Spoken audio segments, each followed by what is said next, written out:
Tribunal Constitucional en sesión vista la causa rol 3054, requerimiento de inaplicabilidad por inconstitucionalidad deducido por Nicolás Ramírez Cardón respecto a los artículos que indica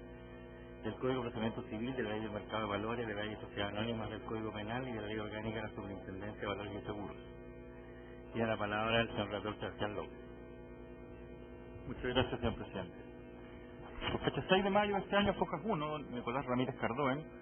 deduce requerimiento de inaplicabilidad respecto a los artículos 768, inciso segundo del Código de Procedimiento Civil,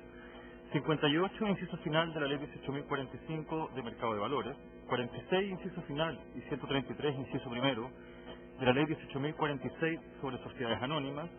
20 del Código Penal y 27 del Decreto Ley 3.538 que crea la Superintendencia de Valores y Seguros, todos en relación con los artículos 59 letras A y F, 60 letra A, 165 incisos primero y segundo y 166 de la misma Ley 18.045, para que esta declaración de inaplicabilidad impetrada surta los efectos en la causa Ramírez con Superintendencia de Valores y Seguros, sustanciada ante el 17º Juzgado Civil de Santiago y actualmente pendiente ante la Corte de Apelaciones de esta ciudad. La primera sala admitió tramitación del requerimiento, suspendió el procedimiento en la gestión y luego de ir alegatos del requerente y del Consejo de Defensa del Estado, que se hizo parte en representación de la Superintendencia de Valores y Seguros, declaró admisible el requerimiento. Se confirieron los traslados cerca del fondo a los órganos constitucionales y a las partes, y la Superintendencia, por presentación del 1 de julio, a Fojas 355 y siguientes, dentro del plazo, formula sus observaciones instando por el rechazo del requerimiento. Entrando al asunto constitucional controvertido en autos, a continuación se efectuará una somera alusión a los hechos y a la gestión en que incide este requerimiento, para luego referir las alegaciones del actor y los argumentos para desvirtuarlas esgrimidos por la Superintendencia de Valores y Seguros o indistintamente SBS. En primer término, en cuanto a hechos y a gestión. En el marco de un procedimiento administrativo sancionatorio seguido en contra del requerente por resolución 6087 de 9 de marzo de 2012, la SDS lo sancionó en su calidad de gerente general en dicha oportunidad de Empresas La Polar, imponiéndole el pago de una multa de 13.000 unidades de fomento por infracciones contempladas en las normas adulidas de las leyes de mercado de valores y de sociedades anónimas, consistentes en la entrega de información maliciosamente al mercado y a la superintendencia y al público en general. Segundo, la presentación de información falsa en el marco de emisión de valor de oferta pública. Tercero, la entrega de información falsa a los accionistas. Y cuarto, haber vendido acciones de Empresas La Polar sabiendo el mal estado financiero de la sociedad. El actor dedujo recurso de reposición, que fue rechazado, y luego reclamación judicial en contra de la resolución de la SBS, que fue igualmente rechazada por el 17º Juzgado Civil por sentencia de 28 de enero de este año. Contra dicha sentencia se interpuso recurso de casación en la forma y apelación por el requerente, recurso actualmente pendiente de resolución por el Tribunal de Alzada Capitalina. Luego de afirmar el actor que las normas son decisivas para la resolución del asunto pendiente de ser conocido por la Corte y manifestar que de no mediar la declaración de inaplicabilidad para este caso concreto se infringirá en sus derechos constitucionales, la acción se puede fundar y se puede señalar así para estos efectos, que se divide en dos capítulos de inconstitucionalidad, a saber, primero, artículo 768 inciso segundo del Código de Procedimiento Civil. El actor recurrió de casación en la forma contra la sentencia a primera instancia, invocando como causal el artículo 768, número 5, en relación con el artículo 170, número 4 del Código de Enjuiciamiento, esto es la omisión en la sentencia, recurrida de consideraciones de hecho y de derecho que la fundan. Sin embargo, el impugnado artículo, en cuanto impide recurrir de casación en la forma con esta causal por tratarse de un juicio sobre reclamación de sanciones aplicadas por la superintendencia, esto es, un juicio regido por leyes especiales, importa la infracción del principio de publicidad en los actos de los órganos del Estado, que incluye, por cierto, los actos jurisdiccionales como son las sentencias de los tribunales. Infringe también la igualdad ante la ley en cuanto se aplica esta excepción al arbitrio de anulación en el caso de juicios especiales y no ordinarios, máximo en las veces que se trata de juicios especiales técnicos y en contra de la autoridad administrativa que fiscaliza y sanciona. Y también se vulnera el debido proceso con énfasis en el derecho a obtener una sentencia debidamente motivada, en que se pondere toda la defensa y la prueba rendida y en caso contrario que dicho fallo pueda ser anulado por un tribunal superior. En esta parte se invocan como infringidos los artículos 8 en relación con el artículo 6, 19 número 2 y 19 número 3 de la Constitución, y este último en vinculación con los artículos 8 y 25 de la Convención Americana de Derechos Humanos. El Consejo de Defensa del Estado, respecto a esta primera infracción, solicita el rechazo y argumenta que no se aprecia con vulneración alguna a la Carta Fundamental.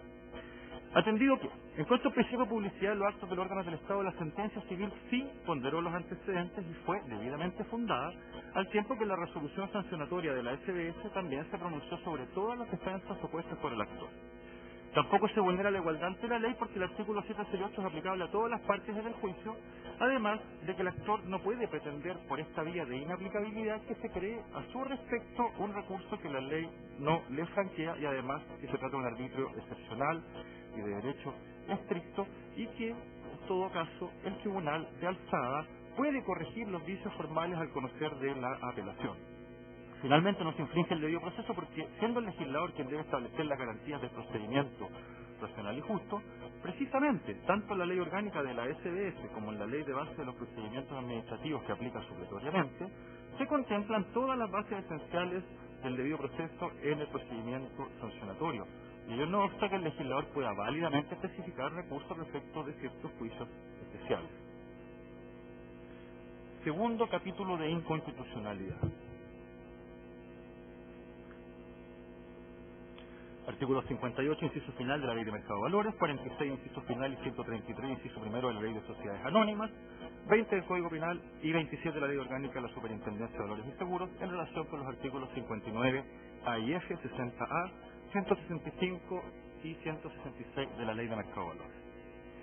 El actor, como antecedente previo y necesario para sustentar este acápite de su requerimiento, consigna que, en paralelo al juicio civil invocado en autos como gestión pendiente, se ventiló un juicio penal en su contra ante el segundo juzgado de garantía de Santiago,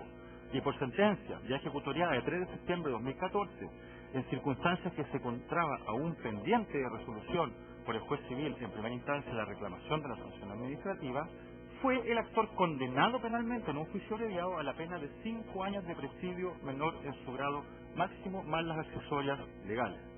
como autor de los delitos de uso de información privilegiada y de declaración falsa de capital de la empresa tipificados en la Ley de Mercado de Valores y en la Ley General de Bancos. Y, además, siendo también este antecedente relevante para los efectos de este requerimiento, fue condenado en dicho juicio penal como autor de los delitos de entrega de información maliciosamente al mercado, a la superintendencia y al público en general, y por los delitos de información falsa que se entrega en la emisión de valores de oferta pública. Precisamente, estos dos últimos ilícitos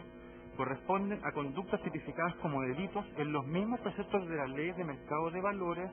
que sirvieron de antecedente a las sanciones administrativas de multa aplicada por la SBS, correspondientes a los artículos 59 A y F de este cuerpo normativo. Luego, en esta parte se impugnan como inconstitucionales en su aplicación al caso concreto las partes señaladas de los artículos 58 de la Ley de Valores, 46 y 133 de la Ley de Sociedades Anónimas y 27 de la Ley de la SBS, en cuanto a estos preceptos legales en general consignan la facultad de la superintendencia para aplicar sanciones administrativas de acuerdo a la ley que la rige, así como la de Mercado de Valores y de Sociedades Anónimas, en cuanto a estas disposiciones legales contemplen sanciones administrativas, pero ello sin perjuicio de que las mismas disposiciones impugnadas permiten la procedencia de sanciones civiles o penales contempladas en las mismas u otras leyes. Asimismo, se impugna el artículo 20 en esta parte del Código Penal en cuanto dispone que las multas no se reputan penas. Consigna el actor que del tenor de las normas cuestionadas aparece que aquellas dan lugar a un doble régimen de responsabilidad, permitiendo la coexistencia de la imposición de sanciones administrativas y de penas penales con motivos de una misma conducta. Ello afirma vulnera el principio de non bis in idem, toda vez que en la especie la superintendencia contaría con competencias para sancionarlo administrativamente con multas por las mismas actuaciones por las cuales ya fue condenado en sede penal, en circunstancias que la Constitución prohíbe que una persona sea condenada 2 veces por los mismos hechos.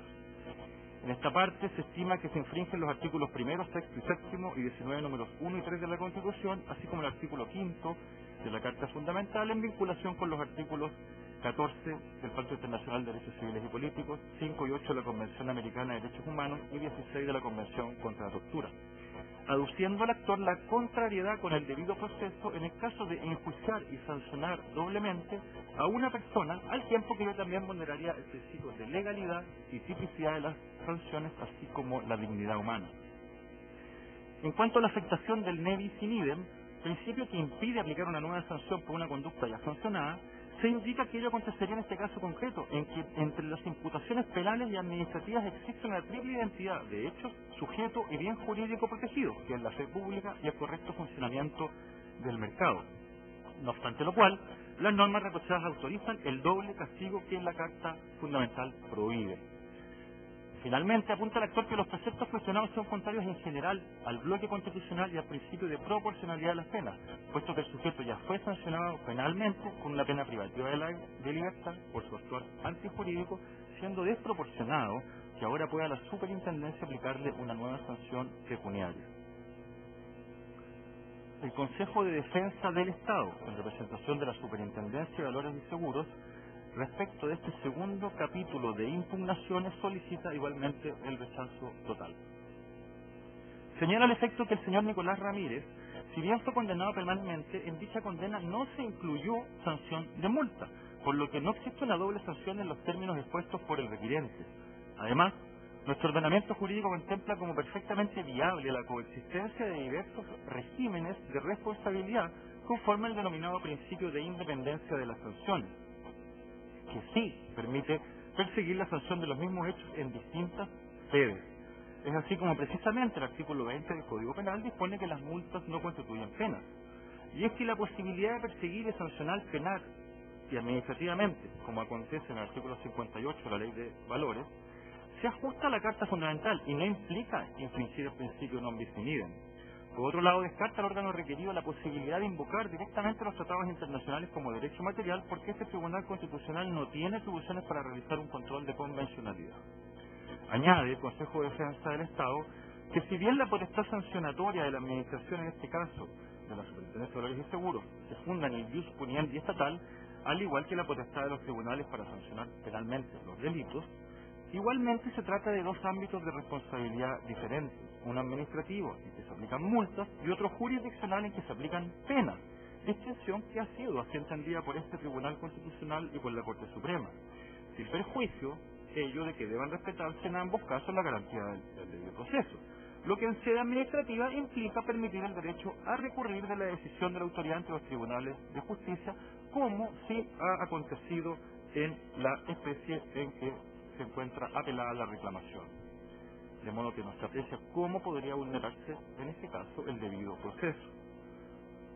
Concluye el Consejo de Defensa del Estado reafirmando que el requirente no se ha percatado de que se trata de regímenes sancionatorios diferentes, perfectamente compatibles entre sí y no excluyentes, y que evidentemente tendrán el fundamento en los mismos hechos, pero esto último no significa que se infrinja el principio non bis in idem. Desde luego, atendido que la sanción administrativa es un acto administrativo, no jurisdiccional, a diferencia de la sanción penal que emana de un tribunal de justicia.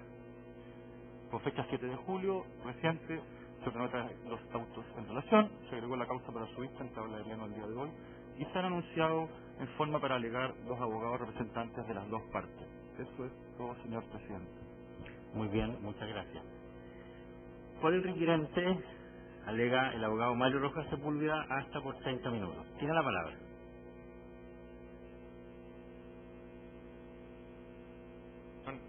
Alego en representación de Nicolás Ramírez Cardón, solicitando el acogimiento al requerimiento en virtud de los siguientes elementos de juicio.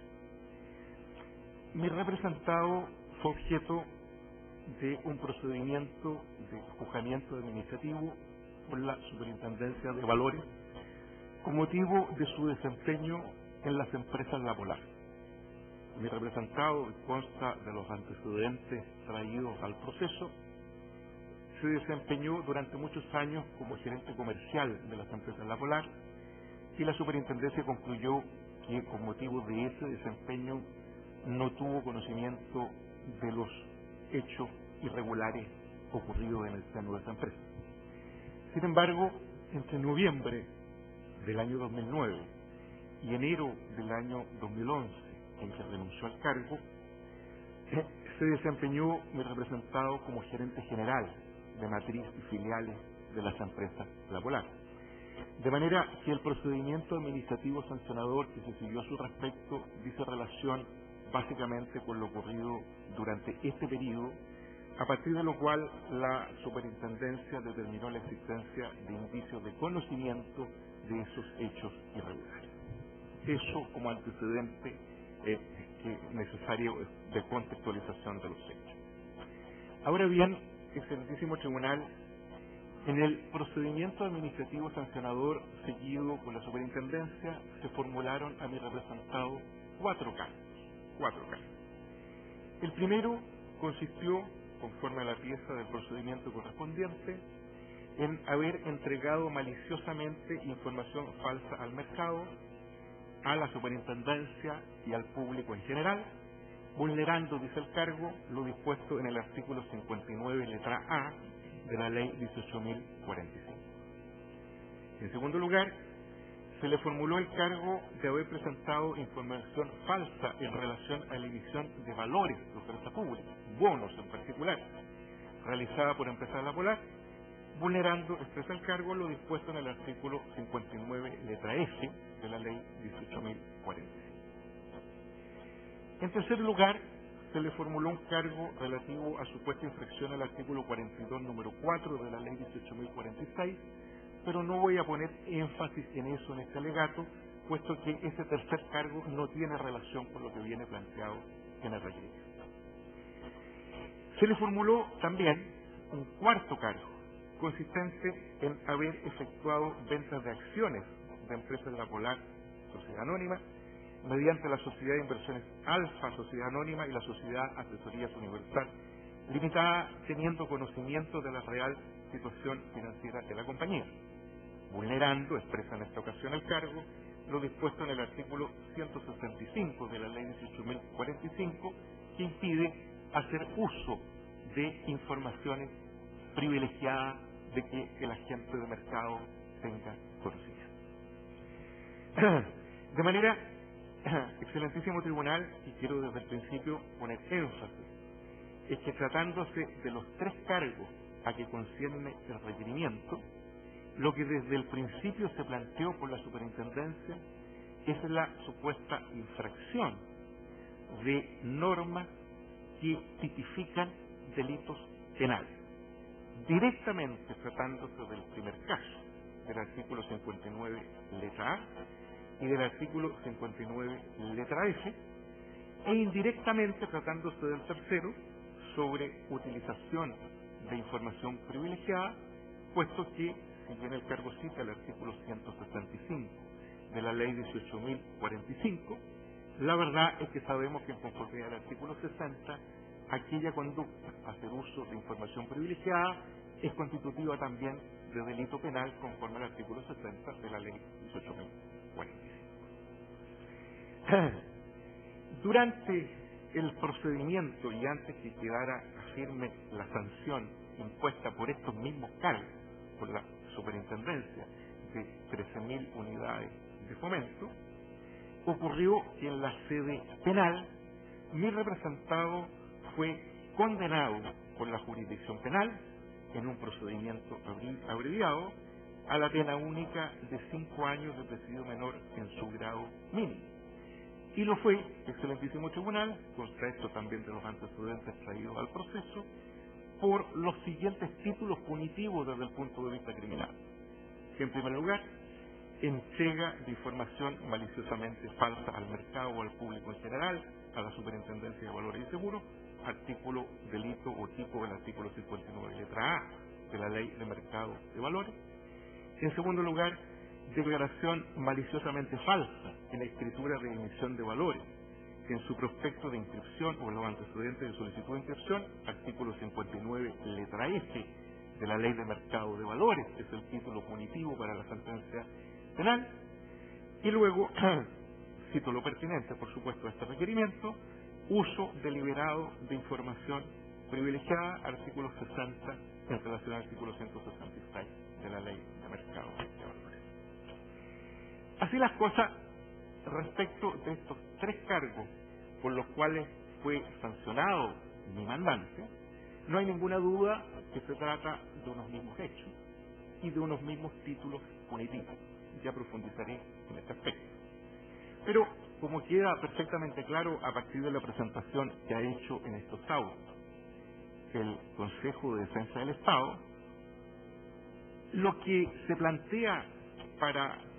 defenderse frente al requerimiento consiste, excelentísimo tribunal, simplemente en lo que llama el Consejo el principio de independencia de la sanción penal respecto de la sanción administrativa. Y precisamente lo que venimos planteando en nuestro requerimiento es la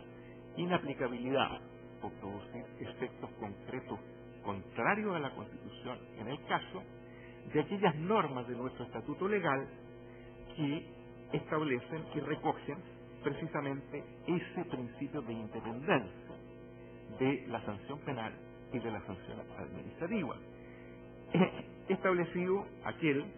en los artículos 58 de la ley 18.045 sobre mercado de valores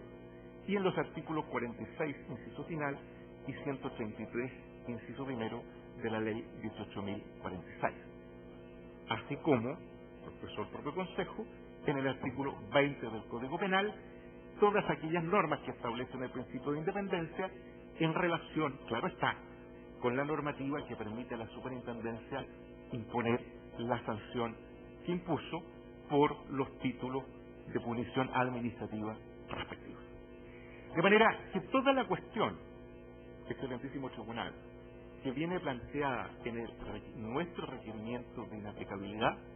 es que nosotros sostenemos con todo respeto ante el excelentísimo tribunal que la supuesta independencia de la sanción penal respecto de la sanción administrativa, en este caso concreto, produce un efecto contrario a la Constitución porque infringe el principio de ne o non bis in idem, es decir, aquel principio recogido constitucionalmente como empresaria que impide sancionar 2 veces al mismo sujeto por los mismos hechos y en virtud del mismo fundamento sancionador. Excelentísimo tribunal, evidentemente que el ordenamiento jurídico, por medio de sus distintas ramas, establece y categoriza determinados hechos, determinadas conductas activas o omisivas como hechos antijurídicos. Podrán tratarse de hechos antijurídicos en el orden puramente civil contractual, por ejemplo, en el orden civil extracontractual, en el orden laboral, en fin, en las distintas disciplinas jurídicas. Pero algunos de estos hechos antijurídicos, el legislador en la disciplina penal, aún teniendo presente el principio de intervención mínima penal, los selecciona y los determina y los categoriza como infracciones penales, lo cual hace el legislador en aquellos casos excepcionales y de última ratio en los cuales se estima el legislador que las finalidades preventivas generales de la pena o preventivas especiales de la pena o retributivos según la doctrina que se sigue son el único instrumento, la sanción penal, o el instrumento más apropiado para reprimir determinadas y específicas conductas antijurídicas. Esto lo hace el legislador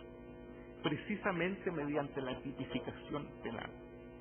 Y mediante la tipificación penal, a la cual añade una sanción de orden criminal, evidentemente que lo que hace el legislador es que juzga y sanciona mediante esa pena penal, la más grave que puede imponer el ordenamiento jurídico, el disvalor de la acción, tratándose de delitos de mera actividad, o el disvalor de la acción y resultado, tratándose de delitos de resultado. De manera que todo el disvalor de la conducta queda, excelentísimo tribunal, entonces sancionado mediante la pena penal. En este caso, mi representado objeto de una sanción privativa de libertad de 5 años de su vida que cumple en el medio libre, sujeto a determinadas restricciones conforme a la ley 18.216. Pero esa sanción, precisamente porque se trata de las más graves de las inconductas y de los hechos antijurídicos de las distintas especies que el legislador consigna, precisamente porque son las más graves, es esa sanción en la que se subsume y se sanciona la totalidad del desvalor de la conducta. De ese concepto general surge entonces la raigambre constitucional del principio o regla de ne o non bis in idem, vinculada, por cierto, al principio de legalidad, de juridicidad en general, y en particular al principio de legalidad penal que establece el artículo 19, número 3 de nuestra Constitución, en relación, por cierto, con el principio de tipicidad, puesto que cada vez que se pretende sancionar a un mismo sujeto en virtud de un mismo hecho y en razón de un mismo fundamento punitivo a dos sanciones de naturaleza diferente, lo que se hace es infringir el principio de legalidad, puesto que si el legislador, cumpliendo con la garantía constitucional del ex previa y del ex certa, ha asignado determinada sanción para determinada conducta antijurídica, lo que el legislador, lo que ha previsto el constituyente, es que solo esa sanción impuesta por el legislador, que como he dicho, subsume todo el desvalor de conducta, quede el sujeto sancionado mediante esa sanción y no mediante otra.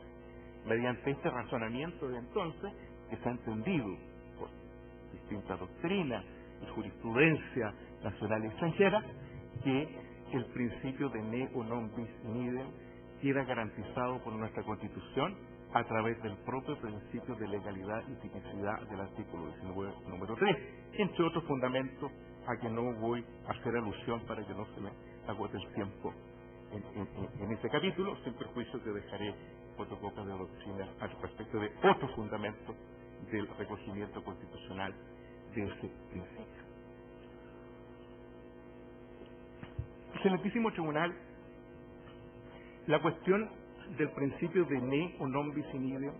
desde luego puede ser recogida desde distintas vertientes o aplicada a distintos tipos de situaciones. La situación que tenemos hoy día y que debe resolver el Tribunal de Vuestra Señoría Excelentísima dice relación con la operación paralela del orden penal y el orden administrativo. Desde luego que esta materia ha sido acuciosamente examinada por la doctrina. Y la conclusión general de la doctrina, y que ha aplicado distintas jurisprudencias, es la siguiente. Se dice la aplicación del principio de non bis in idem, es decir, la imposibilidad de la duplicidad de sanciones, supone que exista una triple identidad. Esta triple identidad ha de ser de sujeto, de hecho y de fundamento o bien jurídico tutelado. En el caso específico no puede dudarse de la coincidencia del sujeto sancionado, don Nicolás Ramírez Cardón, no hay duda de aquello. En cuanto a la coincidencia del hecho, parece tampoco haber duda. Los hechos incriminados son exactamente los mismos. La Superintendencia de Valores y Seguros, al dictar la resolución que impuso multa, se hizo cargo de esta cuestión mediante un argumento, porque fue planteada por nuestra parte en nuestra defensa. En esa época estaba don Nicolás sometido a un juzgamiento penal. ¿Qué dijo la Superintendencia a este respecto? Dijo, no hay identidad de hecho. Y no habría identidad de hecho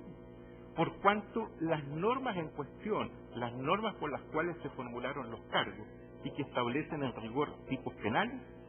esas normas exigen que el sujeto obre con dolo. Y, dijo la Superintendencia, como yo Superintendencia no soy juez penal, no puedo entrar a conocer si don Nicolás Ramírez Cardón ha obrado o no en su conducta con dolo, entonces, de esa manera, como no estoy juzgando una parte de la norma, aquella que exige el dolo, entonces no hay identidad de hecho. Pero evidentemente que ese argumento, el Serenísimo Tribunal, digo evidentemente, pero lo planteo por supuesto, como siempre, con mucho respeto, es erróneo. Y es erróneo porque implica dividir la norma, excluyendo de la norma la cuestión de la imputación subjetiva. Establecido en el Serenísimo Tribunal un tipo de carácter penal por el legislador, evidentemente que aquel implica como requisito de la punición la existencia de acción y, desde luego, la posibilidad de la imputación objetiva y subjetiva de la conducta y del resultado cuando corresponde. Entonces, lo que hace la superintendencia en su razonamiento es que excluye la cuestión de la imputación subjetiva y dice no me he pronunciado sobre aquello y de esa manera diferencio el hecho. Pero parece evidente que si lo que está haciendo la superintendencia es aplicar para sancionar las normas del artículo 59, letras A y F y artículo 165 en relación con el 160, tiene que aplicarla en su integridad, tal como el legislador la ha dispuesto, y no puede la superintendencia como órgano administrativo dividir el título de la imputación para excluir la cuestión subjetiva y aplicar la norma, porque si eso hace, entonces no está aplicando la norma. Y es erróneo en nuestro respetuoso concepto, en segundo lugar, porque además de aquello, no cabe duda que también a efectos administrativos ha de haber un contenido volitivo calificable como la cuestión de la culpabilidad en el derecho administrativo sancionador, que simplemente dejo enunciado. De manera que tenemos identidad de sujeto e identidad de hecho porque no puede hacerse esa discriminación. Queda por examinar la posibilidad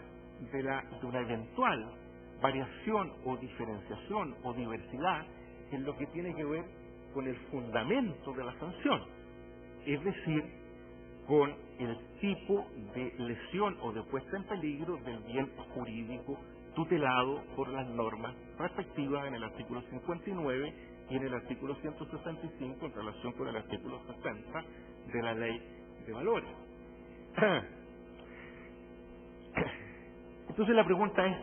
¿puede distinguirse y verse un interés jurídicamente protegido diferente a efectos penales de aquel que vemos protegido a efectos administrativos por esas mismas normas cuando estamos en presencia de las mismas normas? Yo no quiero responder esta consulta con mis palabras, sino que la quisiera responder con las palabras de la profesora Lucía Alarcón Sotomayor de la Universidad de Córdoba, que en el conocido libro Los principios jurídicos del derecho administrativo, que analiza la totalidad de los principios, dedica su trabajo al examen del principio del non bis in idem como principio general del derecho administrativo. Y plantea entonces la profesora, dejaré a disposición de vuestra señoría excelentísima fotocopia de este material marcado en las partes pertinentes, plantea la profesora que evidentemente que cuando la norma que utiliza el juez penal y la norma que utiliza el órgano administrativo que sanciona administrativamente es la misma, en esos casos es conceptualmente imposible distinguir diversidad de bienes jurídicos tutelados. Sea que los tutelados por las incriminaciones penales previstas en los artículos 59 y 60 de la Ley 18.045, sea como piensas algunos, el orden público económico, o bien el principio de confianza en los mercados, o aún la buena fe en los mercados, cualquiera que sea el bien jurídico, si la norma aplicada es exactamente la misma, no es conceptualmente posible hacer la diferenciación. ¿A qué casos se aplica o ha aplicado la jurisprudencia de los tribunales superiores, de la excelentísima Corte Suprema y de los tribunales extranjeros excelentísimo tribunal, esta materia. La ha aplicado en aquellos casos en los que se da la tan criticada por García de Enterría, incluso por don Alejandro Nieto, relación de sujeción especial de determinadas personas respecto de la administración. Entonces, si tenemos, por ejemplo, excelentísimo tribunal, un magistrado que integra un tribunal ordinario de justicia y ese magistrado incurre en un delito de prevaricación, evidentemente que una será la cuestión penal, pero también en virtud de la sujeción especial a que se halla respecto del Poder Judicial, ese magistrado habrá de ser en algún momento objeto de una sanción administrativa para proteger ¿qué? El prestigio y el decoro de la administración de justicia. Allí, la separación del funcionario del Poder Judicial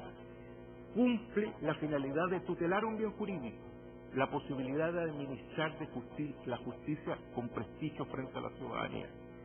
Y la sanción de la prevaricación cumple el objetivo o el interés jurídicamente protegido de sancionar el desvalor de la conducta de ese magistrado. Pero para que eso ocurra, dice don Alejandro Nieto en Derecho Administrativo Sancionador, tiene que poder distinguirse un interés jurídico protegido. Tiene que poder hacerse conceptualmente esa distinción. En cambio, en el caso del señor Ramírez, cuando el magistrado penal impone la pena que el legislador establece de 5 años de privación de libertad y accesorios legales, está sancionando el desvalor de la conducta de la misma manera que lo hace la superintendencia. Son entonces los mismos hechos, el mismo sujeto y el mismo fundamento punitivo. Estos razonamientos, excelentísimo tribunal, son los que justifican nuestro requerimiento planteado desde 2 puntos de vista. En primer lugar, desde el punto de vista procesal, en tanto pedimos que se declare la inaplicabilidad por producir un efecto contrario a la Constitución de las reglas del inciso segundo del artículo 768, que es bien sabido que veda la posibilidad de la nulidad de forma respecto de las sentencias judiciales que carecen de fundamentos fácticos y jurídicos. ¿Por qué esto es relevante en el caso, excelentísimo tribunal? Esto es relevante porque la defensa de don Nicolás Ramírez Cardoen enarboló el principio non bis in idem en garantía para su protección en el procedimiento administrativo sancionador mismo. Pero además lo esgrimimos al reclamar judicialmente de la imposición de la multa. Ese fue un capítulo específico, completo de la reclamación. Sin embargo, la sentencia de la señora magistrado de primera instancia no se hizo cargo en absoluto en la sentencia de primera instancia de este fundamento de la defensa de don Nicolás Ramírez Cardoen. Y ello dice a que en cuanto al fondo, lo que hace la sentencia de primera instancia es decir lo siguiente: establecidos los hechos en una sentencia penal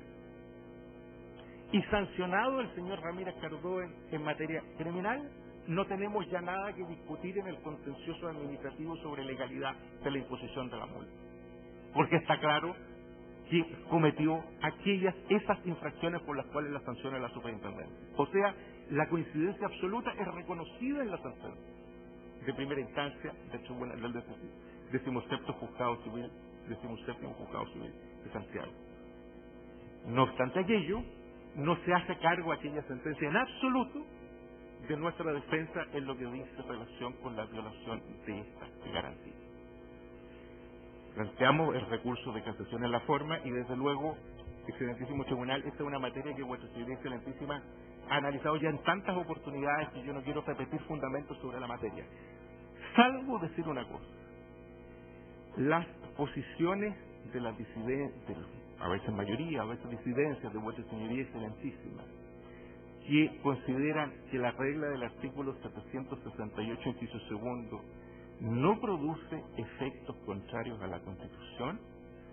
se sustenta en la posibilidad del legislador de diseñar él los mecanismos recursivos correspondientes, en la medida que cumpla con el derecho convencional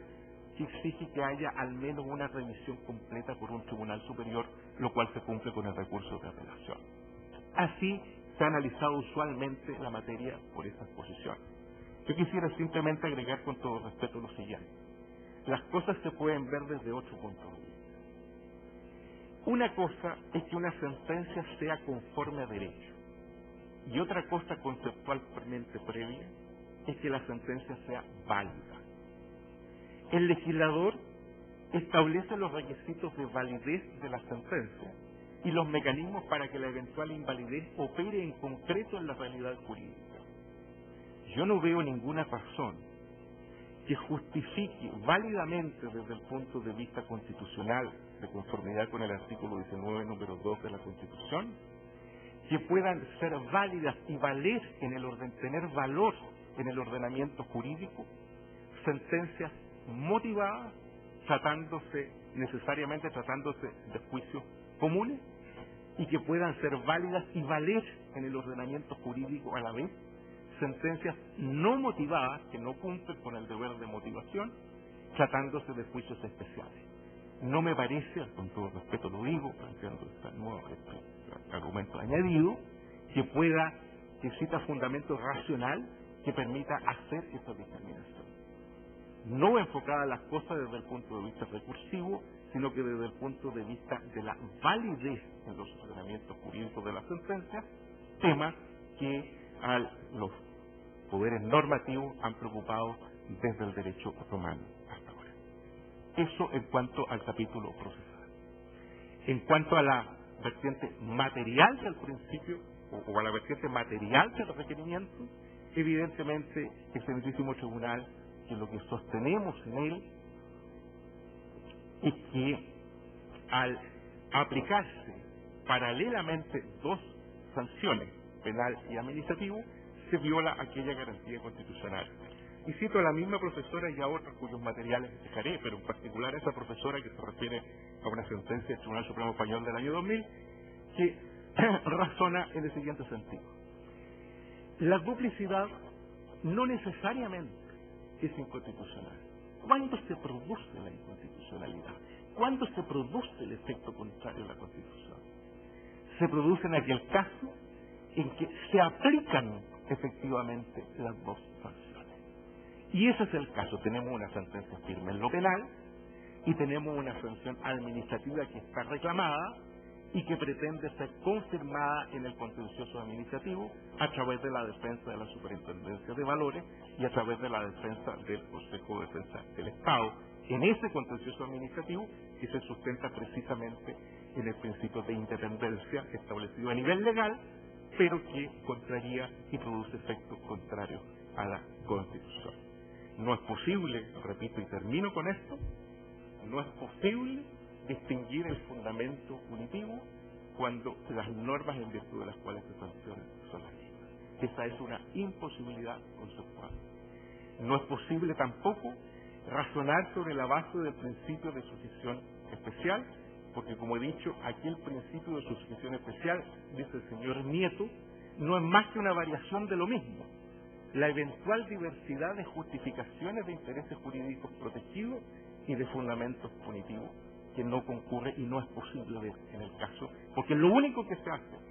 con lo penal y con lo que ha obrado en lo administrativo de la superintendencia es pretender sancionar el disvalor de la conducta y del resultado del señor Ramírez Cardóez, que viene sostenido por la superintendencia. Es todo, señor presidente. En virtud de estos fundamentos solicito el acogimiento del requerimiento. Muy bien, muchas gracias. En segundo lugar, por el Consejo de Defensa del Estado, alega el abogado Alfredo Larreta hasta por 30 minutos. Tiene la palabra. Con la venia del excelentísimo tribunal, alego por mi parte el Consejo de Defensa del Estado, presentando a su vez a la Superintendencia de Valores y Seguros, solicitando, como se dijo en la relación, el rechazo del requerimiento. Brevemente, señoría, y lo más probable con el menor tiempo del anotado, en virtud de la detallada relación y del conocimiento que tiene el tribunal sobre gran parte de estos temas. Me referiría primeramente al artículo 768, inciso segundo, pero con unas especialidades propias del caso, simplemente, no con la argumentación que este tribunal ya conoce, incluso de esta misma parte. La cuestión pendiente, señoría, en la cuestión pendiente no hay aplicación del 768, inciso segundo. En primer lugar, toda vez que el tribunal de primera instancia tanto la Corte de Apelaciones concedieron el recurso de casación. Y esta parte no se ha puesto a ello. Es decir, dedució el recurso de casación en la forma, fue concedido por el tribunal de primera instancia y traído al reconocimiento de la Corte de Apelaciones, se dictó autos en relación para conocer del recurso de casación en la forma y del recurso de apelación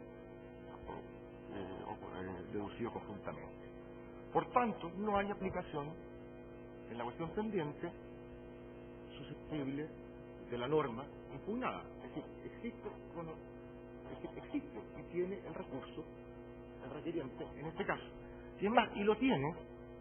porque la cuestión pendiente se conoce no en un juicio especial y tiene derecho al recurso de casación en la forma, toda vez que es un juicio sumario, no es un juicio especial. El artículo 30 de la Ley Orgánica de Valor, la Ley Orgánica de la Superintendencia de Valor y Seguro establece que las reclamaciones se conocerán en juicio sumario y no prohíbe la casación en la forma. Esta parte, cuando tribunales han rechazado el recurso, han concedido el recurso de casación en la forma, nunca ha pedido en otros casos, nunca ha pedido su inadmisibilidad, por las mismas razones. Eso en cuanto a la cuestión pendiente, y por tanto estimamos que en la cuestión pendiente, la norma cuya inaplicabilidad solicita no es aplicable, no ha tenido aplicación y no va a ser aplicada, al menos en el estado en que está. En cuanto al segundo capítulo de inconstitucionalidad, al principio ne o non bis in idem, según la doctrina, primeramente quisiera hacer un análisis de lo pedido y de la inconstitucionalidad pedida en el requerimiento para ver cómo este requerimiento en cuanto a lo pedido no puede ser acogido. Solicita el requerente la inconstitucionalidad sin distinción del inciso final del artículo 58 de la Ley de Mercado de Valores, que contiene dos contenidos normativos. Uno, la obligación de la Superintendencia de Valores y Seguros de denunciar los hechos que tiene como delito, y segundo, establece en su parte final, sin perjuicio de las sanciones administrativas que pudiera imponer. Tiene dos contenidos y está impugnado de inconstitucionalidad todo el inciso. Además, se impugna de inconstitucionalidad el artículo 46, inciso final de la Ley de Sociedad Anónima, que establece la solidaridad, la responsabilidad solidaria civil de los directores en materia de indemnización de perjuicio. No vemos cómo, en una reclamación de multa, esta norma tiene aplicación en la especie, ni por tanto cómo puede ser declarada inconstitucional, y tampoco cuál es la inconstitucionalidad de la responsabilidad solidaria de los directores en la indemnización de perjuicio contra terceros. Esto no es un juicio de indemnización de perjuicio y acá no se trata de directores. Se pide la inconstitucionalidad del artículo 133, inciso primero de la Ley de Sociedad Anónima. Nuevamente, es la que establece la posibilidad de que los infractores de la Ley de Sociedad Anónima sean condenados, sean responsables por indemnización de perjuicio, sin perjuicio de las multas que se le impongan. Acá tampoco estamos hablando de un tema de indemnización civil, de reparación, de resarcimiento. Se solicita la inconstitucionalidad sin distinción del artículo 27 de la Ley Orgánica de la Superintendencia de Valores y Seguros, que es aquella norma que establece la posibilidad a la Superintendencia de Valores y Seguros de aplicar multas a las sociedades anónimas. Tampoco se explica cómo, sin ser sociedad anónima, señor Ramírez, pudiese ser inconstitucional esta norma. Y por último, en el artículo 20 del Código Penal se solicita se declare su inaplicabilidad por inconstitucionalidad, que es la norma que establece, la norma general del Código Penal que establece aquellas sanciones o aquellas que no constituyen pena, como la prisión preventiva, la separación de empleos públicos y las multas administrativas que no constituyen pena. No entendemos cómo este artículo es aplicado en la cuestión pendiente. Subsidiariamente puede ser aplicado, pero la aplicación directa a la cuestión pendiente no la entendemos, no la conocemos, y por tanto declarar inconstitucional esta norma en base a la cuestión pendiente no me parece así. En la forma solicitada, en las normas cuya inconstitucionalidad se solicita, y en la forma solicitada estimamos que no se puede dar lugar a requerimiento a este respecto, porque como se puede ver, gran parte de las normas cuya inconstitucionalidad se solicita no dicen aplicación, no dicen directa aplicación, ni siquiera con la materia debatida en el reclamo de multa que se nos juicio sumario. En cuanto a las alegaciones del principio non bis in idem, independiente de lo, más allá de lo comentado en nuestro traslado, que fue explicado muy bien por el señor relator, estimamos que la garantía del non bis in idem, en primer lugar, es una garantía que está constituida para efectos simplemente, meramente penales. Es decir, la garantía del non bis in idem, que la norma más cercana que recoge nuestro ordenamiento, el artículo 1 del Código de Procedimiento Penal, consiste en que una persona que ha sido sancionada penalmente no puede ser sometida al conocimiento de un nuevo proceso penal por los mismos hechos. Y estimamos que no es extensible a otras materias, en primer lugar. Después explicaremos si fuese extensible a otras materias, por qué también no se aplica en el caso concreto. En la ley y en el derecho chileno existe el principio de coexistencia de sanciones administrativas y sanciones penales. Y esto es porque las sanciones administrativas y las sanciones penales tienen un diferente ámbito de aplicación, un diferente ámbito de conocimiento, un diferente ámbito de exigencia. Y eso es lo que resuelve, en definitiva, la Superintendencia de Valores y Seguros. En la resolución, en la página 57 de la resolución sancionatoria, precisamente, no señala la Superintendencia de Valores y Seguros, la resolución sancionatoria, que no puede juzgar el aspecto subjetivo. Dice que el aspecto subjetivo del dolo penal, que es diferente al aspecto subjetivo del injusto administrativo, no es competencia de la superintendencia juzgar, porque el nivel de conocimiento para incurrir, o el nivel de el fuero subjetivo necesario para incurrir en la infracción administrativa, y no es necesario ahondarme en eso porque estoy llegando con la suerte, es muy diferente a la exigencia penal, que es la última ratio, que es la sanción más grave. El dolo administrativo o el elemento subjetivo administrativo necesario puede estar dado por una negligencia, puede estar dado por diferentes niveles de conocimiento, que es no necesariamente el dolo penal, que es el dolo directo, en el cual se exige para la aplicación de una pena. Está citado jurisprudencia española y jurisprudencia, pero no se cita la jurisprudencia más reciente y el estándar unánime de la jurisprudencia europea en este respecto. Y el estándar unánime desde el 2003 a este tiempo, en respecto al non bis in idem administrativo y penal, señala que establece que perfectamente puede coexistir la sanción administrativa y la sanción penal. Y no es un tema de identidad de hecho, de identidad sujeto, ni identidad de bien jurídico protegido, sino que la coexistencia debe ser analizada en base al test de la proporcionalidad. Es decir, la jurisprudencia constitucional europea establece que puede perfectamente coexistir la sanción penal y la sanción administrativa. Y el análisis que se debe hacer es si la sumatoria de la sanción penal y la sumatoria de la sanción administrativa cumple el estándar de proporcionalidad o excede, en contrario, el límite de su culpabilidad. Y en esto lleva relación al siguiente argumento. Este estándar de proporcionalidad y este estándar de incurrir en el non bis in idem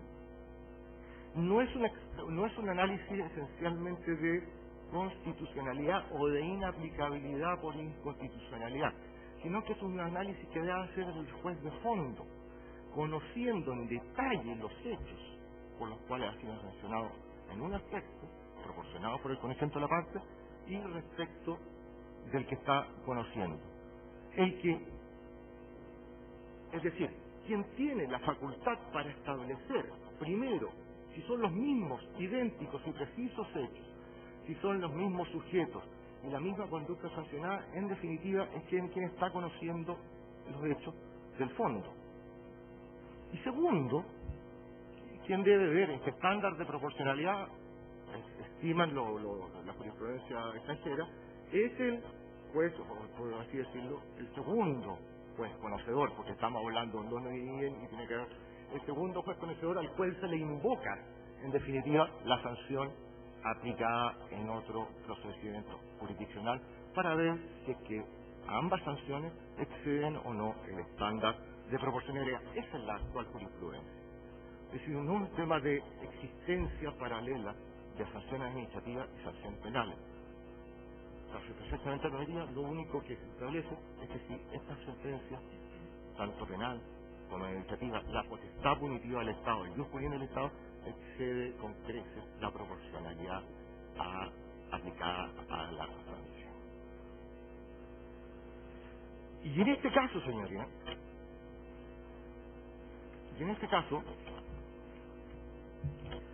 esta potestad estimamos que esta proporcionalidad primero que no existe la identidad total necesaria para alegar este y segundo, estimamos que el test de proporcionalidad, ambas sanciones, si que estuviéramos en el caso de una perfecta identidad, no se supera, si se supera, es proporcional. Primero que nada,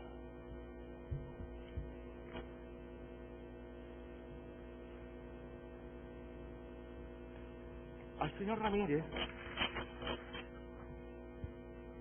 en sede penal no se le condena por los mismos ilícitos respecto de los cuales, y así reconocido, algunos son idénticos, pero no basta citar la norma. Es decir, en sede penal al señor Ramírez se le condena, por ejemplo, por infracción al artículo 157 de la Ley General de Bancos, cuestión que en sede administrativa no ha sido sancionado. A su vez, en sede administrativa, al señor Ramírez se le sanciona por infracción al artículo 42, número 4 de la Ley de Sociedad Anónima, entre otras diferencias, cuestión que en sede penal por la cual no fue condenado. Además, al señor Ramírez se le condena a 5 años de prisión menor, efectivamente, pero con libertad vigilada sin ponérsele ninguna sanción pecuniaria. Es decir, hay que entender el estándar de proporcionalidad también en realidad a la pena y a los beneficios otorgados con la pena. Se omiten el requerimiento, se omiten el alegato que el señor Ramírez se le otorgó la libertad vigilada. Por tanto, estimamos que la multa impuesta si estuviéramos en este caso de non bis in idem, la multa impuesta por la Superintendencia de Valores y Seguros, el evento que estuviéramos non bis in idem, repito, más la pena aplicada en sede criminal, no es absolutamente proporcional a la gravísima infracción cometida al mercado de valores por el señor Ramírez, cuestión que no es materia de esta justicia constitucional. Señor presidente, si me permite, voy a leer un párrafo, pero lo voy a explicar. El señor Mario Alcalde, alcalde Saavedra, ex gerente general de la Polar, recurrió de ilegalidad contra la resolución que lo sancionó, al igual que el señor Ramírez, por infracciones a la Ley del Mercado de Valores y otras por parte de la Superintendencia de Valores y Seguros. Son exactamente las mismas infracciones. El principal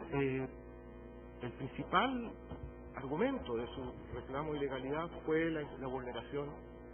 del principio non bis in idem. Este reclamo de ilegalidad fue conocido por la Corte de Apelaciones, fue rechazado y cuyo rechazo fue confirmado por la Corte Suprema, conociendo de la queja correspondiente. Para rechazar el argumento del non bis in idem, me permito, señor presidente, leer un párrafo del fallo en cuestión, que es muy decidor. Señala a la Corte de Apelaciones, que aceptar lo expuesto para avanzar tan insostenible alegación importaría dejar en la impunidad las conductas lesivas en el plano administrativo, cuando ellas a su vez fueran constitutivas de infracciones penales.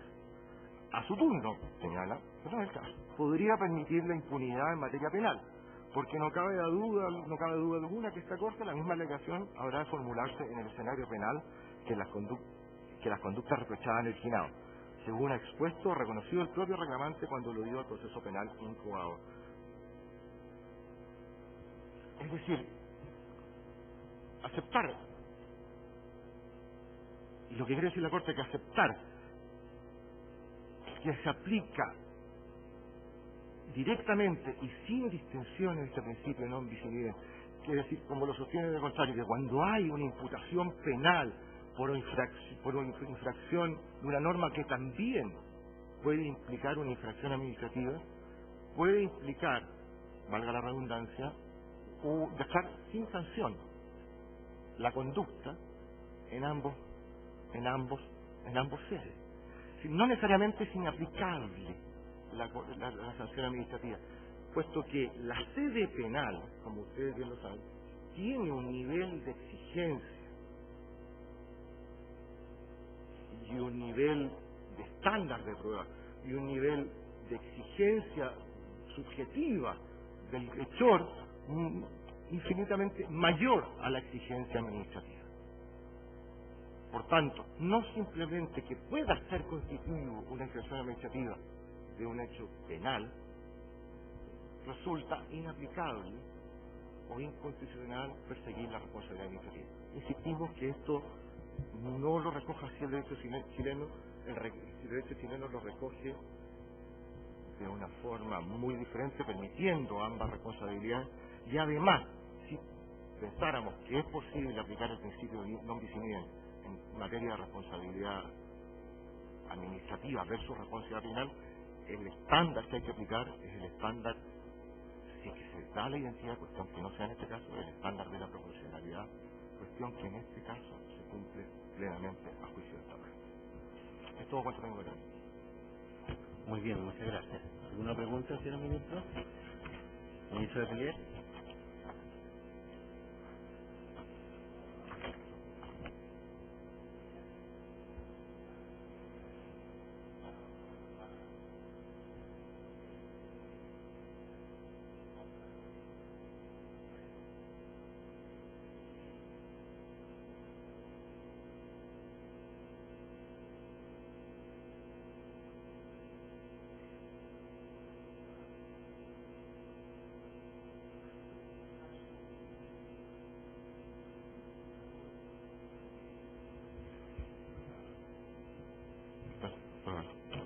En aquellos casos en que el legislador establece en una ley procesal especial